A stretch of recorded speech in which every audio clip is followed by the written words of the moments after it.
wash over. Oh my God. That was amazing. Holy cow. Seriously, guys, thank you so much for coming out. This means the world to me. All of our sponsors are fantastic, and we have such great relationships with them, so I wanted to call out some quick other pieces to them. Kyle Asperger, good friend of mine, probably one of the best photographers in Ohio, and low-key, he teaches people how to do photography. So like, if you're trying to learn how to do photography, you should talk to Kyle and be like, yo, dude, teach me how you do this. Gavin, like I said, I've known for literally years, has just been the greatest guy. Other than that time, I tried to get a bartending job at his bar, and he didn't give it to me.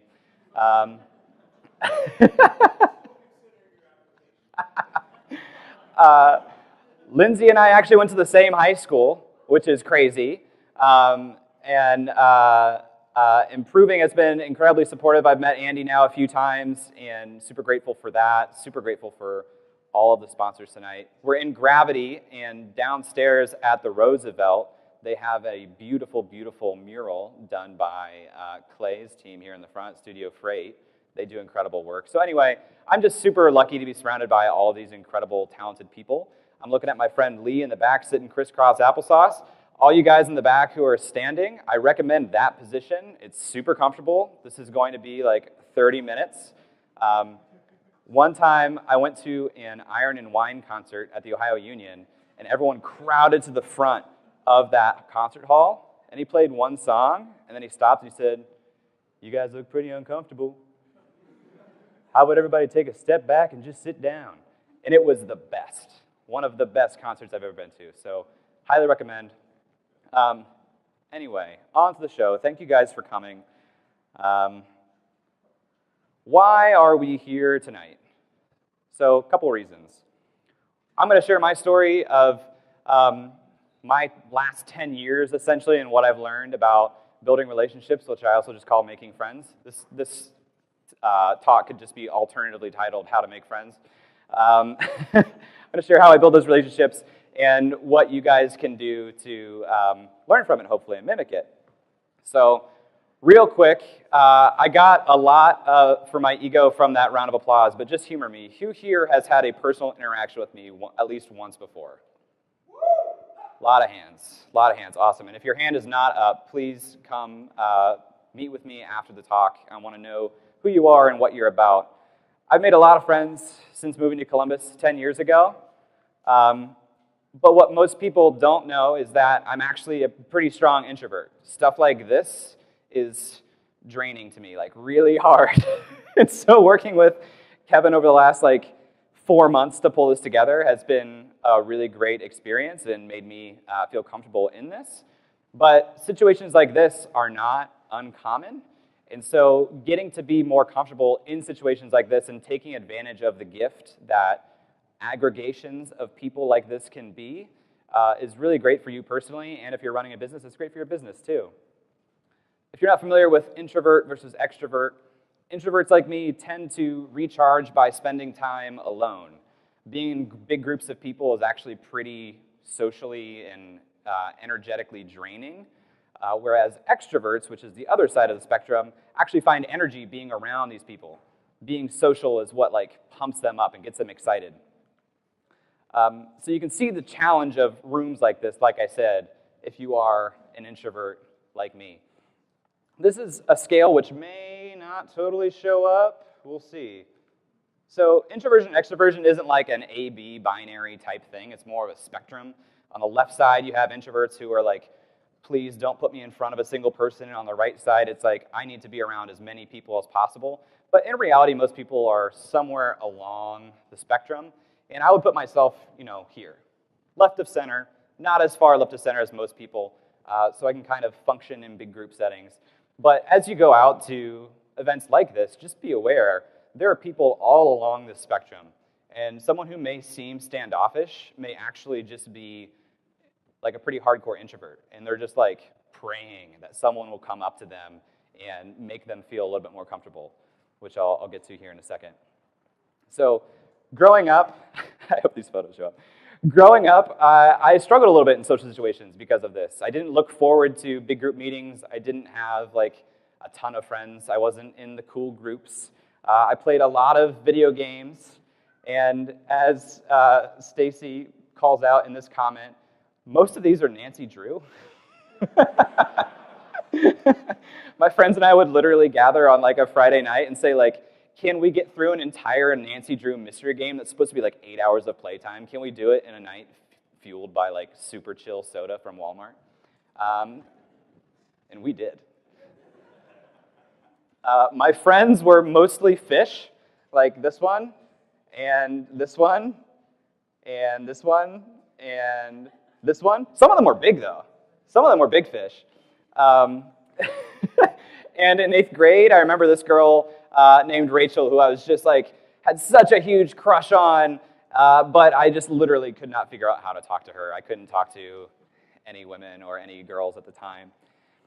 In high school, I was kind of a weirdo too, so things didn't get a lot easier. Fun for us was like a small group of us going to the mall and doing a photo shoot with this guy to do like mock family portraits or mock senior photos. Pretty weird, not the coolest thing to do in high school. So when did I start making actual friends? College kind of represented a fresh start. I think you guys can probably relate to this. Going to college, you're kind of starting over. Ooh, love it. Kevin, is this one of the hand-waving situations where, okay, great. You guys want to look at this photo one more time? College was a fresh start, and you know, you drop in and maybe you had some friends, but more likely you might have 1 or 2 people, but you're in this huge new pond as a very small fish. And I remember my freshman year just being panicked to make new friends. There's a guy that walked by my dorm as I was moving in with my mom and my dad, and he was carrying a lacrosse stick with a ball in it, and I was like, that's college, I gotta be his friend. Was not the greatest dude. I got a scholarship to OSU, and I joined undecided because I didn't know what I wanted to do. I think it's a lot to ask an 18-year-old to like know what you want to do with your life. And I said, well, I'm going to go undecided, and whatever I figure out, I'm sure Ohio State would support it. And so I was talking to my faculty advisor. Her name is Stephanie Elliott. I remember her name because she was phenomenal, one of the best people I met in college. And she said, well, undecided is not like a magic bean. You got to explore some stuff and figure out what you want to do. So what do you like? And I said, well, I like to write. And she said, okay, well, why don't you take an independent study with The Lantern, which is the student newspaper at Ohio State. She said, why don't you go take an independent study? It's 1 credit hour. It'll give you a chance to write for the newspaper, and you can learn if you like journalism or not. Well, so I did. I went and wrote for The Lantern, and what I would do is I'd just go to the journalism building and I would sit at the table in the newsroom, which is where like the editors sat. And when they would get a phone call to the faculty advisor or into like the tip line, they would say, hey, we have the story, who can go cover it? And I just wanted to be the guy that would be like me. I'll do it.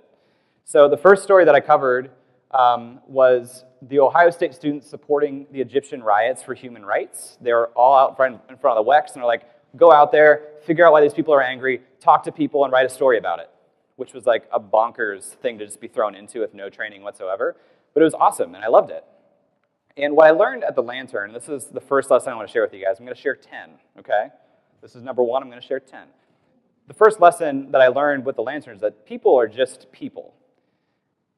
And that came from covering the football team. After I started covering the Egyptian protests, I would sit there and they'd say, hey, Tattoo-gate is happening. Like literally it was when Terrell Pryor and his friends were like trading Ohio State memorabilia for tattoos, which like pales in comparison to some of the crazy stuff that's happening at a collegiate level, but we'll leave that for another talk. They said, Tattoo-gate is happening. Someone needs to call Terrell Pryor's lawyer and talk to him about what's going on. Terrell was driving around in like a Nissan 350Z on campus, and people were like, how is he even affording this? So I'd call his lawyer and say things like, hey, how is Terrell Pryor affording this? he would just basically be like, in like a very paternal tone, like, I don't need to tell you anything. I know the law, you don't, and I'm not gonna tell you anything. But anyway, I got to make those calls and talk about it, and they said, okay, this guy handles pressure. Why don't you cover the football team in this coming season?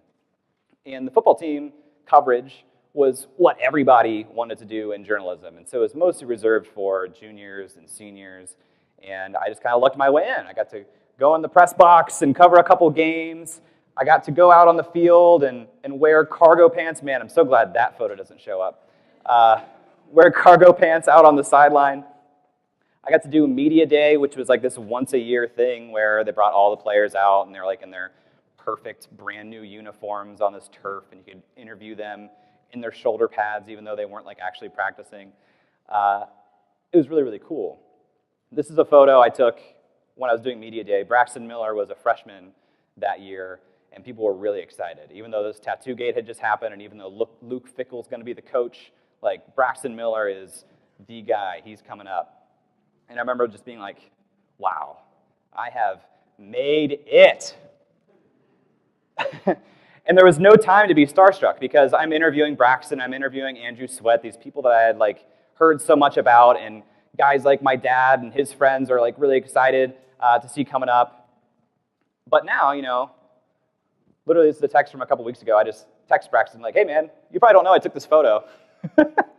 But like, this is back in the Wayback Machine from 6 years ago. And it really just kind of desensitized me from thinking that people that you see on TV were other. And it desensitized me from being afraid to talk to people in general. Second lesson I want to share with you guys is talking about building a network, because we all hear this word like, you want to build a network, this person has a powerful network. How do you get started building? Well, it starts really small in one-to-one. So while I was at the Lantern, I kind of stumbled into entrepreneurship. And I did that through a club called the Business Builders Club. And if anybody here is still at Ohio State, yes. If anybody, who here was in the Business Builder Club? Anybody? Good handful. If anybody is still at Ohio State, you should go to the next meetup that these guys put on. It was like a formative, transformative experience in my college education. But I came into contact with it because I had an idea for an app, and one of my friends knew the BBC was a thing, and he said, you should pitch that. And so I pitched it at something called the Idea Pitch Competition. I thought I'd be really clever. I'd never done a pitch before. I thought I'd be really clever if instead of pitching my idea, I made a video beforehand talking to other students to illustrate the idea. And then I sent my presentation off to the organizing team, and they pulled it up on their computer, and they didn't have the video file, so the video didn't play. And I'm like a 20-year-old kid trying to figure out how to pitch for the first time. It did not go well. But the good news was the rules of the competition were, because I pitched first, I got to watch all the other pitches. And so the people who won that competition, who pitched really well, are guys like Nils here on the second to the left, who Nils is the man, right? Nils is now a marketing partner at Drive Capital. And I got to meet guys like Steve Gacka and Ben Gilbert and Eric Kerr, who are all doing amazing things in their own right. Steve Gacka is like the CTO of startups.com, and Ben Gilbert is a partner at a venture studio called Pioneer Square Labs in Seattle, which funded 14% of Seattle's venture deals last year. Eric Kerr has been running a company in Chicago for years. I met Zach Friedman, who's sitting up here in the front. I think he was even at my pitch, and might have been one of the guys who told me that like I should keep going with it. And Mike Leone, who got first place, is a good friend of mine. Logan Frederick. You guys might know Ryan Frederick. Logan is his son. I met other guys like Andy Sparks and Susie Bureau and Matt Cruza. All amazing people. David Sherry here. And all these people became my friends. And it was just one-to-one, very analog, first-person interactions at these meetings. And you may be thinking, wow, these guys are legit. Yeah, they're legit now. They weren't legit then. They were just shitheads like me then. Meanwhile, I was still doing stuff in the newsroom at the Lantern. This is Zach Meisel, who is now a senior writer for The Athletic. Before that, he was writing for MLB.com, covering the Cleveland Indians. But when I knew him, he was just the managing editor of the Lantern. And I remember sitting in there at the table one day, and I heard him say, holy shit, Evan Turner just added me on LinkedIn. I looked up, and I was like, what's LinkedIn? I don't know what that is. Evan Turner was a point guard at the time, went #1 in the NBA draft. But that got me learning, like, okay, what's this LinkedIn thing? And I realized that people on LinkedIn that had 500 plus connections looked really cool. Like, it seemed like those guys were the guys. And I said, I'm going to be that guy. Even if I get to 500, it's going to give me the plus symbol. People are going to think it's like 5,000. It's going to be great. So I said, like, literally my mission my sophomore year of college was, I got to get to 500 plus as fast as possible. This is the profile where that shows if that's relevant to you guys if you have not been on LinkedIn. So I met and added everyone I could. I mean, if I met someone in line at the food hall and they had a LinkedIn, I added them. But I sent them a personal note. Every one of them, I sent a personal note. And I'm not talking about merge fields and Boolean tags saying like, hey, Jay, I would like to connect. I sent them all a personal note of where I met them, why I met them, and that I wanted to connect with them, which I think is very important. And as I got more brave, I started asking some of these people that I would meet in group settings at BBC meetings, which is where I met most of these people. We had a meeting every week, and we had a great speaker. And every week, I pushed myself, okay, after the talk is over, I'm going down to the floor, I'm going to wait my turn, and I'm going to introduce myself to the speaker, I'm going to shake their hand, I'm going to say who I am, then I'm going to send them an invite on LinkedIn with a personal note. I did that for 4 years at Ohio State. That opportunity is not lost to you. You can do that literally tonight coming up to me after this. After a while, I got a little bit more brave, and I started asking those people to meet with me one-on-one for coffee. Some of them asked me to meet them one-on-one for coffee. But in any case, I realized that was much easier for me. It was a lot easier to move like this group situation into a one-on-one that felt safer. It felt a lot more comfortable, and all of those connections like went a lot deeper. I learned a lot more. I connected to them a lot further. So lesson 2.5, because I said I was going to give you 10, and I wanted to give you 11, but I'm going to give you 10. Building relationships stays small and one-to-one. There's not some magical time where all of a sudden, because you have a lot of connections, you can just like connect with 10 people at a time. You know, that's not real connecting. So if you really want to build deep relationships with people, it never goes outside of this one-to-one direct sort of method. You can growth hack numbers. You can get a lot of followers. You can automate an entire boondoggle on Instagram to get 20,000 followers that all send you robot messages and you send them robot messages. But you can't growth hack people and you can't growth hack relationships. So step 1, meet with somebody one-to-one. Step 2, ask them specific questions about them and about their work. Step 3, listen to their answers. Like a great exercise is to meet with somebody one-on-one and try to never talk. That's like when you're doing good work. Don't pitch your stuff, don't waste their time, and don't forget to thank them for their time, because time is valuable. And even if you're buying them a coffee, somebody's hourly rate is not $4. And I think of this as becoming a good conversationalist. If you guys are fans of Dale Carnegie's book, How to Win Friends and Influence People, I read that based on a recommendation from a BBC speaker my freshman year. It's probably the most transformational book that I've read. This is a long quote that you can't really see, so I'll read the highlights. He says, "The reason so many people are poor conversationalists is that they talk only about the things that interest them. Lead the other person to talking about his interests. Do that and listen intently, and consequently, you'll be considered a good conversationalist." Said another way, if you meet with somebody and you're talking with them and they talk the whole time, they're going to think you are a great conversationalist. And people like that. Third lesson that I learned a few years ago. You want to be the person that makes other people feel comfortable. Did anybody walk into this room tonight and kind of look around and say like, oh God, who do I know? Yeah. As I started to get more brave through the BBC, I found out about Startup Weekend. Startup Weekend is an amazing event, an amazing community globally, but locally, we've been doing it at a really high level for a really long time. This is me in the front, which you can't really see, but it looks like I'm shitting my pants. It's not much fun! Now, I facilitate Startup Weekend a lot of times. I'm the guy up on the mic and like making sure that things are running and that the organizing team has everything they need and that people are having a good time. But back then, my first Startup Weekend, I pitched 3 ideas, which is not even something you're allowed to do. I got 0 votes. Not a single person voted for one of my ideas. And I was one sad college sophomore. So I literally picked up my backpack, and I was walking out of Rev 1 Ventures, then Tech Columbus. I said, I have a girlfriend in Akron. I don't know anybody here. I'm going to leave. Nobody likes my ideas. I don't know what I'm going to do. I don't know anybody. I don't know a team I'm going to join. And as I'm walking away, I heard someone say, like, hey, I really liked your ideas. You should have hustled harder for votes. I turned around. I talked to her for a while. And this is my Startup Weekend team, the first event that I did. And here in the front is Susie Bureau, who literally stopped me from leaving that event and probably like single-handedly shifted the course of my life. And also, she was in BBC. Here she is. Everybody, when they go to an event where they don't know people, looks for a safety blanket. They say, who do I know? Who can I at least lean on? Who can I go to right now that I got off the elevator, that I came in the hallway? Who can I go to that I already know and feel comfortable and like I belong in this room? And you can be that safety blanket for people.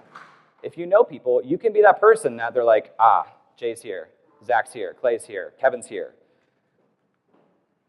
That Startup Weekend that Susie convinced me to stay at led to my best mentor in Will Schroeder, led to my first internship at Will Schroeder's company.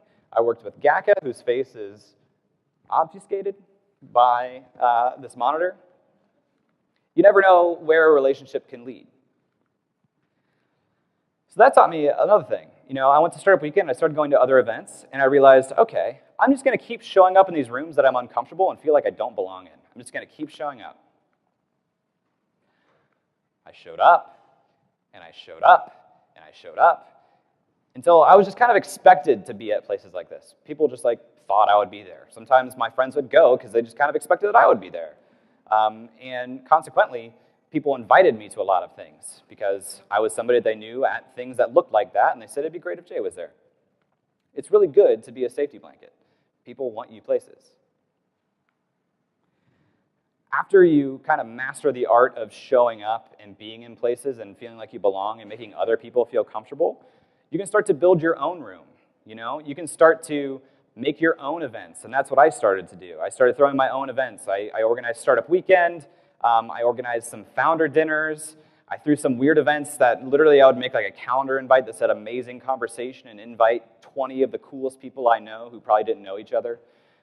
You can do that. Nobody stops you from doing that. In fact, I was talking to a good friend of mine recently, and he said, man, I feel like guys our age, as they start getting married and having kids, we don't go to the country club anymore, and we don't golf, and we just don't really have a way to connect to our guys. And, a big thing that came out of that conversation was realize we just stopped going first. We stopped being the person to drive the event creation and drive the organization of pulling people together, and you can do that. You can start by organizing existing meetup groups or volunteering at groups just like this. These groups are done by volunteers, and they are constantly looking for new people who are energetic and want to help. And when you do that, people are really grateful for it, and they start looking up to you as the organizer for that event, which can feel really weird and new to you if you haven't experienced that before, especially when people show up that you've known or met before and you really respect their work, and they're coming to you and saying, man, this is great. You did a really great job here. It can feel kind of weird, but it also feels really great, and it's a great way to build relationships with these people.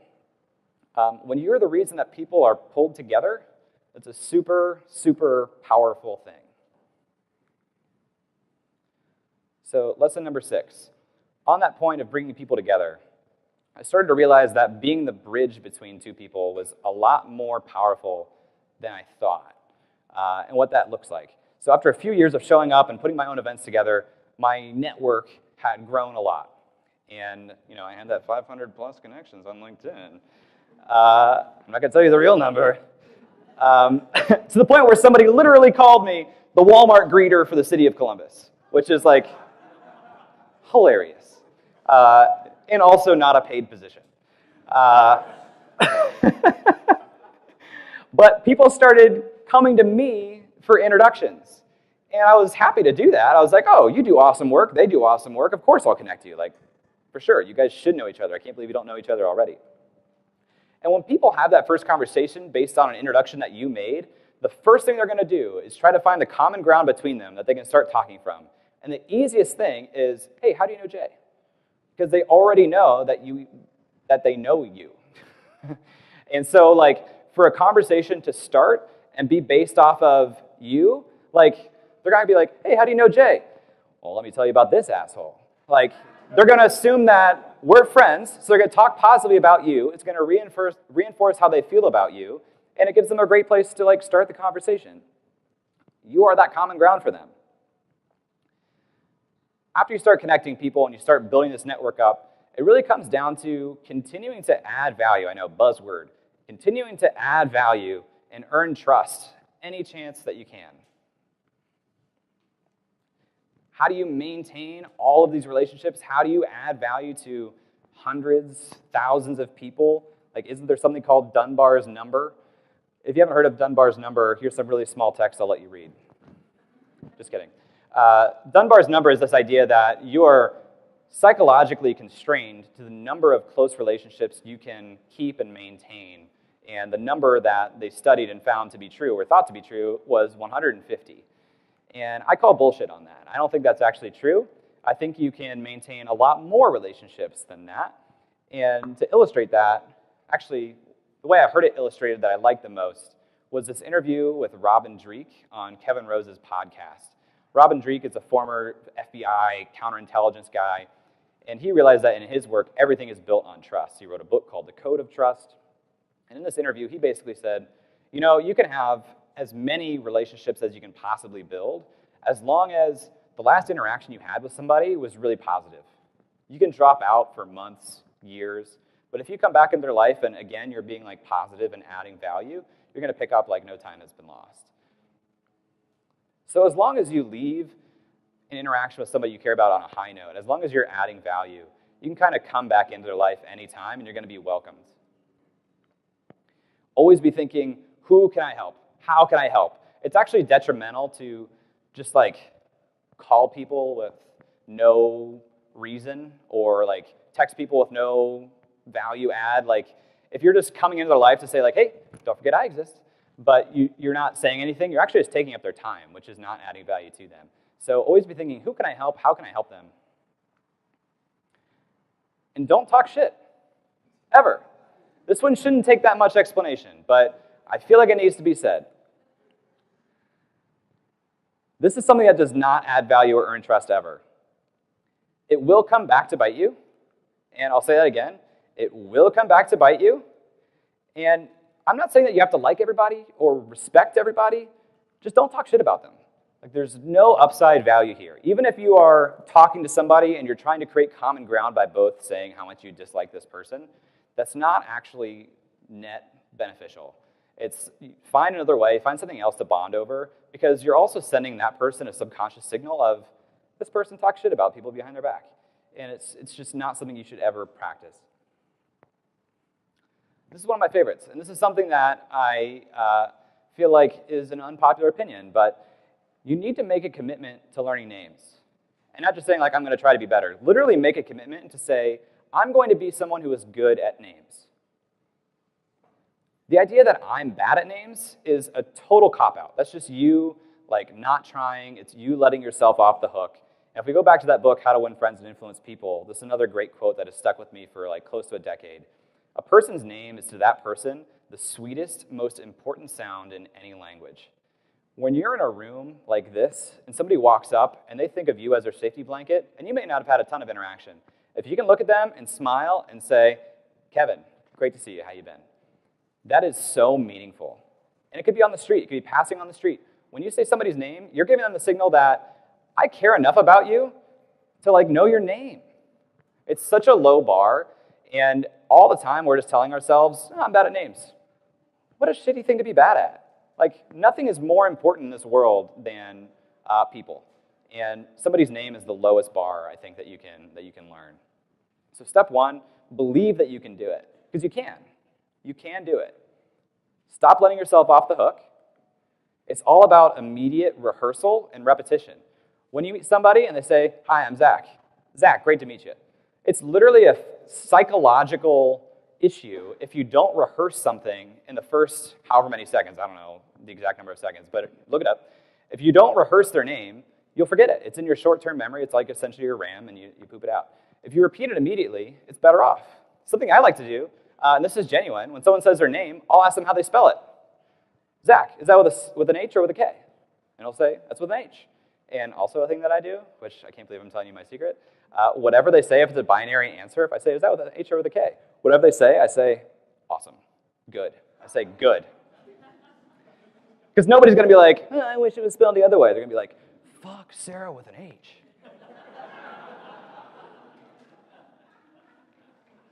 Pro tip for learning names, use social media. Remember how I add everybody? I don't know if you've noticed, but in feeds, you constantly see people's names next to their photo. What a great way to rehearse their name with their face. You know, the goal is when you see somebody's face that you know before, that you've met before, you recall their name. And it really just comes down to rehearsing it. And I'm not talking about like setting 20 minutes aside and doing flashcards. I'm saying look at their name and like read it. All right, lesson number 10. We've made it to the end, maybe. Ask for introductions. My current struggle right now, I know a lot of you, actually probably less than half of you. I was kind of surprised.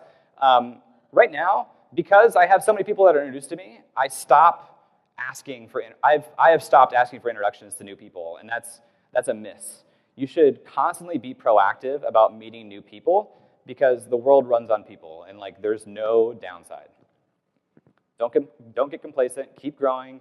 Keep meeting new people, and ask for those introductions. And be specific.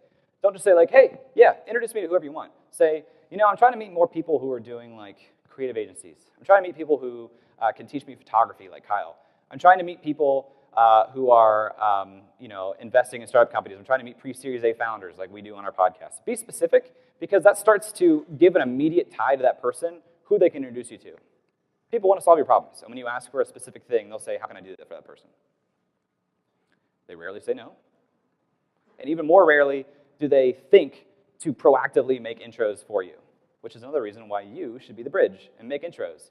It's a rare thing. It's a rare, appreciated thing if you are proactively saying, who can I connect? Who can I connect Verizon to? Who can I connect Clay to? All right, bonus lesson, because I lied and I couldn't keep it to 10. Couldn't even keep it to 11. All of this, which again, could just be called making friends. This only really works if you are being yourself. And you don't have to be like your most vulnerable self, but you can't be like a fake version of yourself. You can't be, I want to be Gary Vee, and so I'm just going to pretend to be Gary Vee and act that way. Like, you got to be yourself in some way, because people can't have relationships with you unless it's actually with you. All right, so recap. What have we learned? Number 1, people are just people. Number 2, building a network starts small and stays small. Number 3, make others feel comfortable in rooms like this. Number 4, put your face in rooms like this. Do it over and over and over. Then, if you're ambitious, you can build your own room. When you start to meet people, start to become the bridge between people, add value to all of those relationships as much as you can. Don't talk shit about the people that you've met and become friends with. Make a commitment to learning their names and ask for introductions to meet more people. So one last thing, because I like to give people kind of a takeaway and some homework, something you guys can do right now to take action on all of this. Making introductions gets a lot easier when you can talk about yourself and explain what you do and the work that you do or the things that you care about. So I'm sure we all get asked all the time, probably even happened tonight, what do you do? And a lot of times we're just like, But it's like such an incredible, amazing gift for someone to ask you what you do, because you have the opportunity to talk about something that you really care about and spend a ton of time on. And if you're a business owner, like that's a perfect opportunity for people to maybe become a client or at least become an advocate. So think about who you help and how you help them. Put it in a formula if it makes it easier. I help X do Y. This is a really basic starting point. I help X do Y. I help brands tell their story. Or if you're like me, I help freelancers make more money. Literally, this message that I've started using is on my homepage. I help freelancers make more money. It's very clear, who I'm trying to talk to, who I'm trying to meet, who I'm trying to help. This makes you more referable and easier to introduce. Because if you say, like, yeah, I'm trying to meet some freelancers, and that person says, oh, I know some people, it's a lot easier now than to take the language that you gave them and say, hey, meet Jay. He helps freelancers make more money. If he has to invent that himself, he'll try, but it might actually really slow down the process of introducing you to somebody. They might not do it. They might not give you the alley-oop that it could be, or they might do it wrong, which is worse. So work on it. I help X do Y. That's it. Wait, one last thing.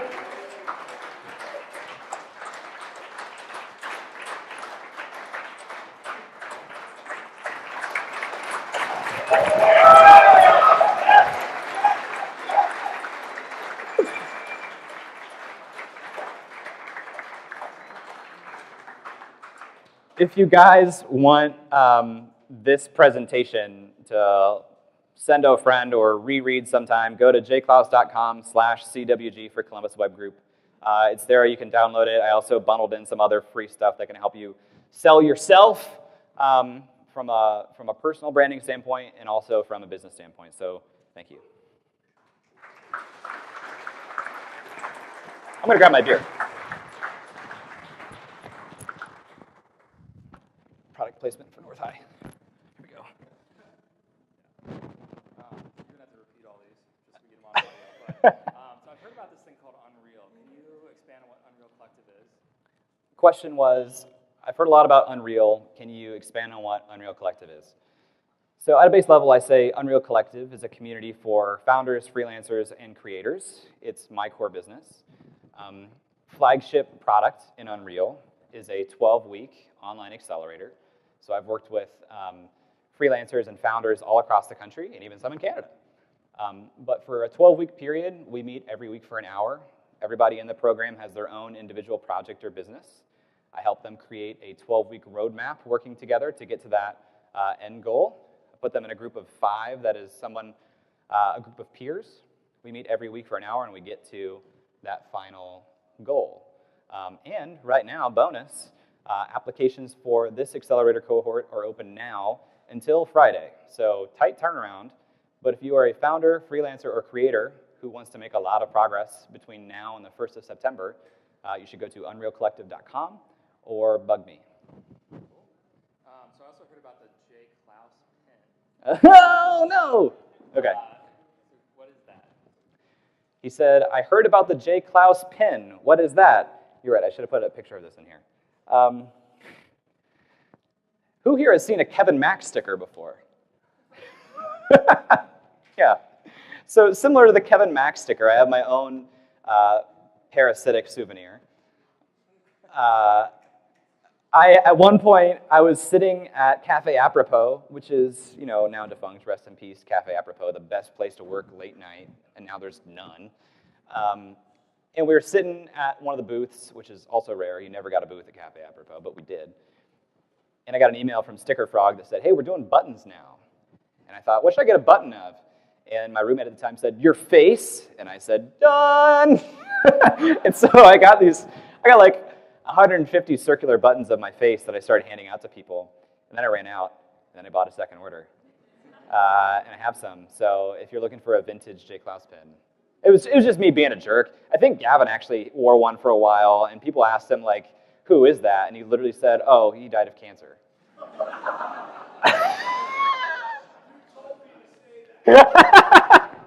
It's an awareness campaign. Aware of what? We don't know. So, sounds like you think pretty highly of personal branding, though. I think, well, so here's the thing. He said, it sounds like you think highly of personal branding. I think personal branding is confused. Like, when people hear the phrase, they think, I don't care about a Twitter profile or getting followers or getting Instagram followers or building a website and an email list. That's not for me. But I think about personal branding just as old school reputation. Everybody has a personal brand right now. If I were to ask somebody, hey, what is Andy Schofield like? They're going to give me an answer. And that is your current personal brand. It lives in the minds of other people. And if you're not thoughtful about how you're manifesting in the world in people's lives and how they're going to perceive you, if you're not giving them that I help X do Y, you're kind of fighting with one arm tied behind your back, where if you just put some intention into how do I want people to perceive me? How do I make sure that I align my actions with that perception I want and show up in people's lives in a way that, manifests that brand, that reputation that I want? Everybody has it. I think a lot of people are missing the boat. And if I were you guys, I would start thinking seriously about that now. And so why do you do what you do? Man, he asked, why do I do what I do? There's just nothing more energizing to me than working with other people who are building something out of compulsion, essentially. Like, I can't help but do this thing. I can't help but build a company, run my own business, be my own boss, even though I'm mostly signing up to bang my head against the wall for 12 hours a day. Like, there is just nothing more energetic than being behind somebody who is doing something out of passion. And so I love building a life of my own design, and if I could give that to everybody, I would. So right now, I'll help give it to 20 people at a time. And so could you go over, like, real quick, what's up next on your podcast and why Eric isn't here? Yes. What's up next on your podcast, and why is your co-host not here? Well, Eric is the least supportive person I know. No, just kidding. He lives in Cincinnati. What's up next on the podcast? So on our podcast, which is called Upside, we interview pre-Series A companies that are based outside of Silicon Valley, and not like literally right outside of it, but just not in Silicon Valley. And we do it through the lens of an angel investor. We basically walk them through a 3-stage progression where the first segment of the podcast is 5 minutes of independent research on the company. Then we interview the founder for an hour as if we were an angel investor. And then for 20 minutes, Eric and I talk about what we learned about that company, what we think of it as an investment opportunity. And honestly, we just did that because we thought we might want to raise a small fund. And we thought, that would be hard, though. So instead of doing that, we said, let's just start a podcast and pretend like we have money. And that was a lot easier, still a lot of work. So now, we're just getting into new geographies. Like, we have an episode on deck from a guy who started a company in Jackson Hole, Wyoming, which is dope. And a guy in, I'll wait. Just kidding. And a guy in Los Alamos. Like, really cool. Just really fun to almost take another, like a journalistic approach, almost like I used to do, back into different communities across the country and learn what those ecosystems are like. We're sitting in Columbus, and I am as biased as anybody probably, but having put a microscope on other communities around the country, there is something special happening in Columbus right now from a startup and venture capital perspective that, we're still not Minneapolis or Chicago, certainly not Boston, New York, Silicon Valley, or Austin, but the growth in Columbus is incredible. Like, literally today, Beam Dental announced a raise of $55 million in a Series D, which is crazy. If you want to extrapolate that, they've raised essentially $88 million to date. Root Insurance has raised $177 million and is valued at over $1 billion.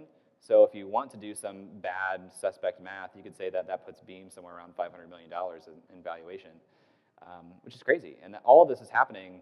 All the companies that are in Drive's portfolio, Beam, Root, Ready Robotics, there's a bunch, I'm just not even going to keep going down this list, but even Cover My Meds' sale, that happened less than 5 years ago. All this is happening in less than 5 years. So as an ecosystem, it's really exciting to be here in Columbus. That's awesome. So now what we're going to do is we're going to open it up to the floor.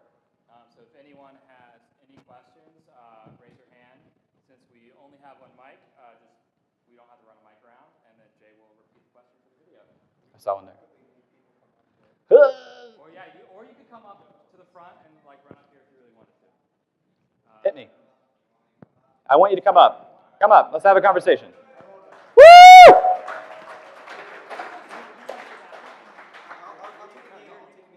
I think we should rotate the stool. Oh, wait. So to make it fresh.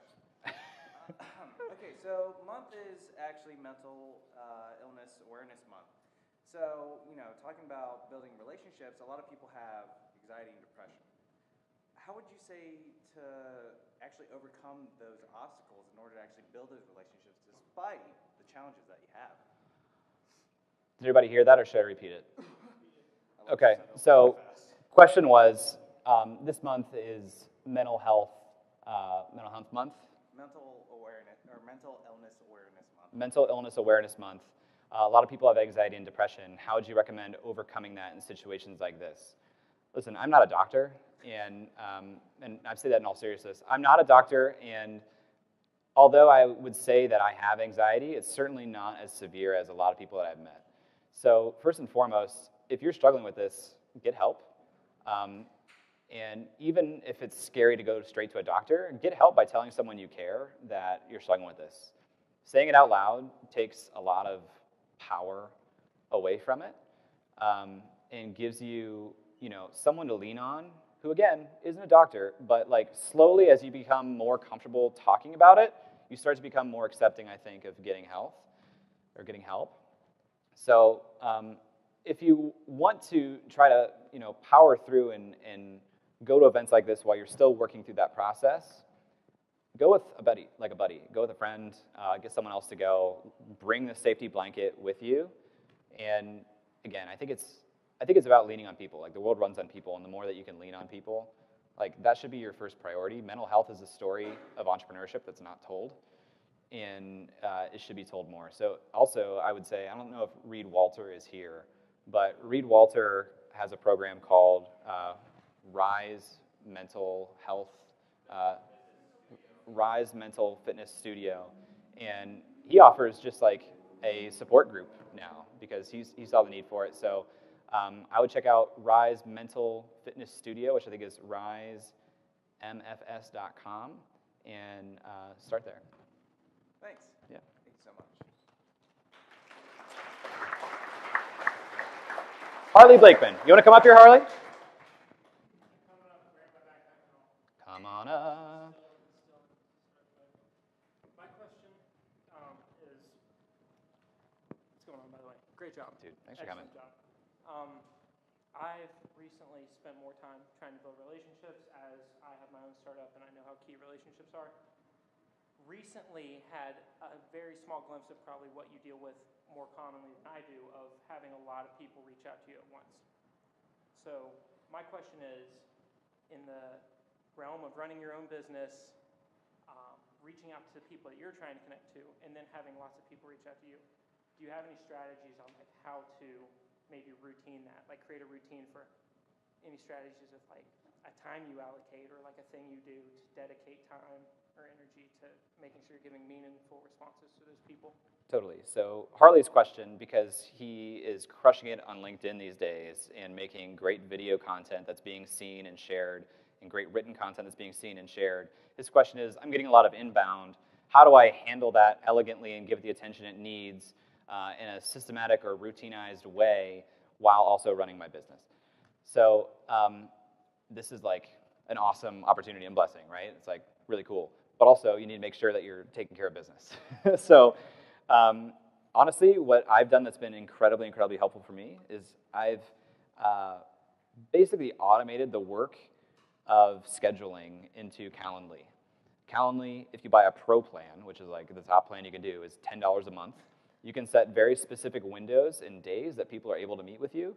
And so I just limit that. I'm like, I will only meet with people in the windows that I set in Calendly. When they send me a message and I say, yep, I want to meet with them, I send them that link, and it prevents, if you authorize with your calendar, it prevents them from being able to double schedule, and you just live out of your calendar. It sounds like it might filter out the people who aren't that serious also. Right, yeah, which you can also kind of do. You can set up some like artificial barriers if you want. Like sometimes if I'm really crushed or really under a big weight, and I don't see the immediate benefit to meeting with somebody or like the immediate ask, I'll say like, hey, would love to help, really busy. Can you tell me what you want to talk about? And you would be shocked at the percentage of people who won't answer that question and just won't schedule with you. And that's like, well, great, I just saved an hour in a horrible time. I would do that. And also, this is something I experimented with last month because I was feeling like overburdened with sharing my time. I put it off for a month. Like I gave myself the month of April to not meet with anybody. And I told people, I'm like, hey, I am in heads down mode. I'm so appreciative of this message. Unfortunately, I'm being like relentless with my calendar, and I use the phrase, I'm protecting myself from myself, and not scheduling until May. And I sent them the same Calendly, but I didn't have anything available in April. And I thought people would revolt, and nobody cared. Awesome. Thank you, man. Dude. Great job today. Yep.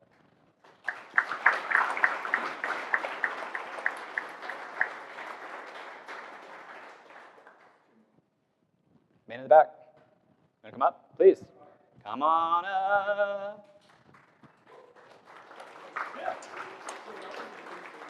I feel like this is The Price is Right or something. Hey, I'm Jay. Ian. Ian, nice to meet you. By the way, that book is fantastic. I've read it twice, and I don't even like to read. So, Dale Carnegie, fantastic book. Kind of a little bit of a message that I think was kind of hidden in there. You mentioned when you were in college, you said, my ideas stink, I'm going home. And one thing you mentioned about remembering people's names, you kind of used the positive affirmation thing of I am good at names. When it comes to that type of thing, when it comes to meeting people, how much does positive affirmations take an effect on your life? Ian's question was, seemed like an underlying tone of your presentation had some notes of positive affirmations. How much has that been a theme in your life? Not necessarily nominally, like I didn't know I was doing that, but I've definitely like intentionally hyped myself up in situations like this. Like today, wasn't feeling that great. Like a couple days ago, my hometown got hit by a tornado, and it's been kind of rough for a couple days. And coming here, I was like, don't bring that energy to a talk. So I listened to some music to get here, and I smiled. Literally, it's actually kind of crazy how much forcing yourself to smile becomes a real smile, becomes real good vibes. But the other thing that I do lately, because I read another book that I really liked, which is James Clear's Atomic Habits, something that he's written before that I really, really love is this idea that every decision you make is a vote for the person that you want to be. And so anytime I come to a crossroads where it's like, I really don't want to do this, I think but does the person I want to be want to do this? And so I make that decision, I cast that vote. And that doesn't work 100% of the time, but it works more than half the time. And so, yeah, I would say that that's been a positive effect. Thanks. Dude, Ian, great to meet you.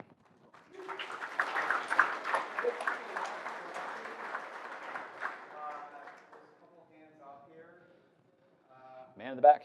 Yeah, we're going to have to flip a coin for this, but after this, Jay will be up here if you have any, one-on-one questions, but then we're going to be trying to get out of here kind of relatively quick, and then moving over to Land Grant for an after party. So after all Columbus Web group events, we do an after party. It's another way to just continue the conversation that we've had.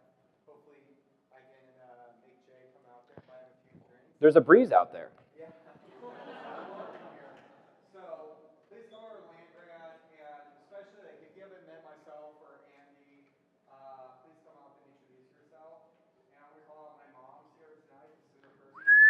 First Columbus Web Group!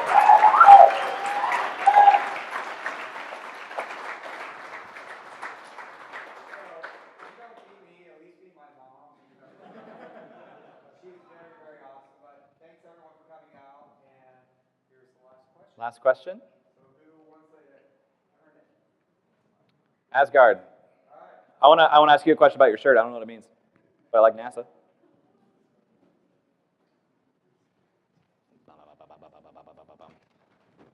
Hey, I'm Jay. What's your name? Saulo. Saulo? Yeah. What's Asgard? Asgard? Yeah. You really don't know? That was a test. That was a test. Did I answer correctly? Yeah. That's a question. You explained very well how to make connections, but I have the question, why make connections? Like, for a regular person like me, I'm not a startup guy or anything. Like, why? The question was, you talked a lot about how to make connections. My question is, why make connections? And that's a very valid question.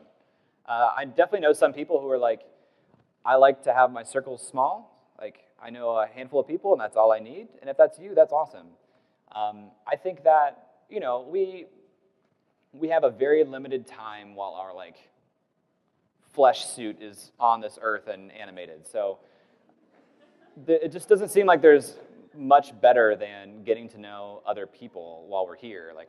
For me, it just seems to be the only thing that really, truly matters.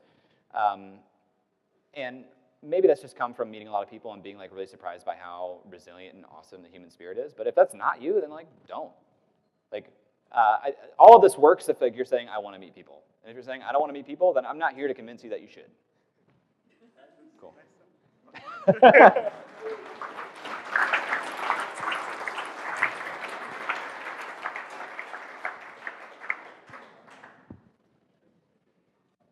I want to